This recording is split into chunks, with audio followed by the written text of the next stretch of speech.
దనసరి అనసూయ సీతక్క గారు ఆదివాసీ బిడ్డనని చెప్పేసి ఆదివాసీ బిడ్డ జోలికి వస్తే నాశనం అయిపోతారని చెప్పి శాపనార్థాలు పెడుతున్నటువంటి తీరు ఇవాళ హాస్యాస్పదం. పిల్లి శాపాల కుట్లు దిగవు.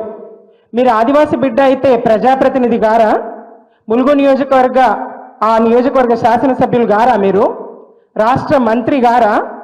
రాష్ట్ర మంత్రిగా మరి మీ నియోజకవర్గ సమస్యలను ప్రజల పక్షాన ఉండి మేము ప్రశ్నిస్తే, మేము అడిగితే మీకు ఆదివాసీ బిడ్డనని గుర్తొచ్చిందా? ఇవాళ కేటీఆర్ గారిని ప్రశ్నిస్తారేంది? మీరు కేటీఆర్ గారిని అవమానించే విధంగా మాట్లాడతారేంది? కేటీఆర్ గారికి ఎందుకు హక్కు లేదు? కేటీఆర్ గారిని మీరు మరి ఇవాళ ప్రశ్నిస్తూ మిడతల దండును పంపిస్తారా అని అంటారు. మరి మిడతల దండ అయితే మీకెందుకమ్మా భయం? మిడతల దండ అయితే మీకెందుకు జంకు? ఎందుకు మీరు ఇవాళ అబద్ధాలు ఆడతారు? అబద్ధాల పునాదుల మీదలే అధికారంలోకి వచ్చి ఇవాళ అబద్ధాలు మాట్లాడుతూనే మీరు కొనసాగిస్తారా పాలన? ఏ సందర్భంలో కూడా మీరు మహిళల కోసం ఈ 18 మాసాల్లో మీ ప్రభుత్వాన్ని ఒక్క చర్చ అయినా చేసిండ్రా? ఒక్క రివ్యూ అయినా చేసిండ్రా? మహిళలకు ఇచ్చినటువంటి మహాలక్ష్మిని మనం అమలు చేయలేకపోతున్నాం. రేపొద్దున మనం సమాజంలోకి ఎట్లా పోతాం? జనాభాలో సగం మహిళకు మనం అన్యాయం చేయొద్దు. ప్రతి మహిళ 18 సంవత్సరాల నిండిన ప్రతి మహిళ అకౌంట్లో 2,500,000 వేస్తామంటాం కదా, ఏమైంది? మనం మరి ఆ పథకాన్ని అమలు చేయాలి. మరి 500 గ్యాస్ సిలిండర్లు అంటాం కదా, ఆ పథకాన్ని మనం అమలు చేయాలి. మరి ఇట్లా చెప్పిండ్రా?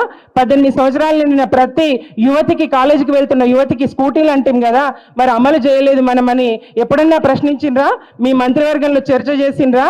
ఇవన్నీ పోతాయి. ఇవాళ మీ అక్రమాలను, అరాచకాలను ప్రశ్నిస్తే అక్కడ జరిగినటువంటి మీ వేధింపులకు బలైనటువంటి యువకుని పక్షాన, కుటుంబాల పక్షాన మేము వస్తే మీకు కంటగింపుగా ఉంది. మా స్థాయి తగ్గిస్తారు. మీరు మరి వ్యక్తిత్వ హననానికి పాల్పడుతూ నీ స్థాయి కాదని మాట్లాడతారు. మరి మోడీ గారిని పిలిచే స్థాయి రేవంత్ రెడ్డి గారిదా? సీతక్క మీకు కనిపిస్తలేదా మరి ఆ విషయం?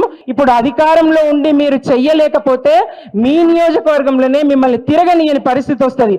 మీరు ఆదివాసీ అనేది తర్వాత, మీరు మహిళ అనేది తర్వాత, మీరు ప్రజాప్రతినిధి అనేది మొదలు. మీరు ఆ నియోజకవర్గ ఎమ్మెల్యే, మీరు రాష్ట్ర మంత్రి.